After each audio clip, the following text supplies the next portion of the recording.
राजधानी दिल्ली के 95 शहरीकृत गांवों में लंबे समय से बंद म्यूटेशन को अब एक बार फिर से दिल्ली के उपराज्यपाल वीके सक्सेना के दिशा निर्देशों के बाद ग्रामीण इलाकों की म्यूटेशन पुनः शुरू कर दी गई है। रेवेन्यू डिपार्टमेंट द्वारा आज से प्रशासन आपके द्वारा स्पेशल कैंप ग्रामीण इलाकों में लगाए जा रहे हैं, जिसकी शुरुआत सबसे पहले बख्तावरपुर गांव से की गई है, जिसमें डीसी, डीएम, एसडीएम द्वारा म्यूटेशन पुनः शुरू करने के लिए बख्तावरपुर गांव की महाराणा प्रताप चौपाल में कैंप लगाकर की जाएगी, जिसमें बख्तावरपुर समेत पल्ला, माजरा, मोहम्मदपुर, रमजानपुर समेत करीब 5 गांव के लोगों ने पहुंचकर अपनी जमीन के रुके तमाम दस्तावेजों को पूरा करने का सिलसिला शुरू किया। जानकारी के मुताबिक बताया जा रहा है कि राजधानी दिल्ली में वर्षों पहले म्यूटेशन बंद कर दी गई थी, जिसका सबसे ज़्यादा नुकसान उन लोगों को हो रहा था जिनकी प्रॉपर्टी घर के बड़े बुजुर्गों के नाम थी और उनकी मृत्यु के बाद वो प्रॉपर्टी बच्चों के नाम नहीं हो पा रही थी। वहीं आज जमीन के दस्तावेजों में दाखिल और खारिज करने के कार्य को सबसे पहले शुरू किया गया, जिसमें तमाम तरह के दस्तावेजों को ग्रामीण इलाके में रहने वाले लोग प्रशासनिक रेवेन्यू डिपार्टमेंट द्वारा लगाए गए स्पेशल कैंप में लेकर पहुंच रहे हैं और अपनी खुशी जाहिर करने के साथ साथ दिल्ली के उपराज्यपाल विनय कुमार सक्सेना का भी धन्यवाद कर रहे हैं।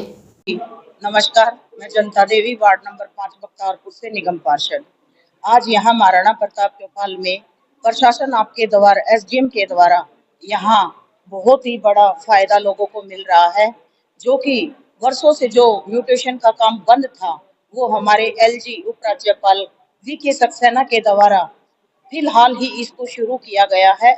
और इसको जो पैतृक संपत्ति थी वो वर्षों से बंद पड़ी थी, जो जिनके माता पिता गुजर जाते थे तो वो बच्चों के नाम वो जमीन ज्यादा चढ़ती नहीं थी। तो ये काम जो है हमारे एलजी साहब ने बहुत ही अच्छा पहल शुरू करी है कि उन बच्चों के नाम अब वो जमीन आसानी से उतर सकेगी, जिसमें लोगों को बड़ी परेशानी थी और ये कई वर्षों से बंद पड़ी हुई थी, जिससे लोग बड़े ही परेशान थे, दुखी थे, भटक रहे थे। आज यहाँ इस कैंप के द्वारा 5 गाँव को फायदा होने वाला है। एक तो ताजपुर का, रमजानपुर, मोहम्मदपुर, सुगरपुर और झंगोला का, और ये अपना बख्तावरपुर का 5-6 गाँव का आज है। और एक ऐसा ही कैंप प्रशासन आपके द्वारा के जरिए पल्ला गांव में 23 तारीख को रखा जाएगा। तो ये हमारे एलजी की तरफ से बहुत ही सुंदर कार्य है, जो लोगों को एक बहुत बड़ा तोहफा दिया है। तो मैं अपने उपराज्यपाल जी का बहुत बहुत धन्यवाद करना चाहती हूँ। अभी जो एलजी साहब ने किया है ये उनका स्वागत योग्य कदम है।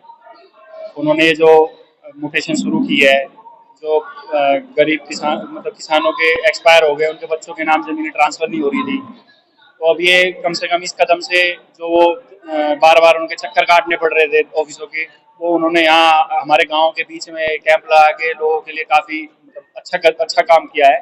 उससे लोगों को काफ़ी फायदा हो रहा है। यहाँ हैंड टू हैंड उनको जो भी क्वेरी है उनके सॉल्यूशन हो रहे हैं, या कोई डॉक्यूमेंट की कमी है तो पूरा गाइड कर रहे हैं। स्टाफ बहुत अच्छी तरह से गाइड कर रहा है, बहुत बढ़िया। यहाँ रजिस्ट्री वाला मैटर नहीं हो रहा है। यहाँ जैसे कोई परिवार में से कोई जिसके नाम जमीन थी वो एक्सपायर हो गया है, तो उनके परिवारों के और जो सदस्य हैं, उनके जो सर्वाइविंग मेंबर हैं, उनके नाम यहाँ चीजें ट्रांसफर की जा रही है। ये तो गवर्नर एलजी साहब ने ग्रामीण लोगों के लिए इतना फायदे का सौदा किया है, क्योंकि कई साल हो गए थे जिनके माँ बाप गुजर गए, उनकी विरासत नहीं चढ़ रही थी। तो मैं एलजी साहब के इस निर्णय का बहुत बहुत स्वागत करता हूँ। और सबसे बड़ी बात है कि प्रशासन आपके द्वार पर आकर ये कार्य कर रहा है, विरासत चढ़ा रहा है। और जो ग्रामीण लोग हैं जो इस बारे में जानकारी नहीं रखते, उनको समझा रहे हैं, उनके फार्म भरवा रहे हैं और विरासत चढ़वा रहे हैं। इसके लिए मैं एलजी साहब का बहुत बहुत धन्यवाद करता हूँ। और एसडीएम साहब और तहसीलदार साहब जो यहाँ सहयोग कर रहे हैं सभी का, उसके लिए बहुत बहुत धन्यवाद। जनता देवी, मोहम्मदपुर गांव से एलजी साहब ने बहुत ही अच्छा काम किया है। 5 साल से जो काम बंद था वो काम चालू करके, और सबसे पहले पहल करी है बख्तावरपुर गांव में, जिसमें हमारा गांव भी आता, मोहम्मदपुर गांव। उसका फायदा हमारी जो पैतृक संपत्ति थी वो हमारे बड़ों के नाम थी तो बच्चों के नाम आ जाएगी, यही फायदा होगा। काफी दिन से परेशान थे, तो बहुत ही अच्छा हुआ कि हमारे पास में आ गए। और कुछ काम रहेगा तो एसडीएम के ऑफिस में भी जाएंगे जी।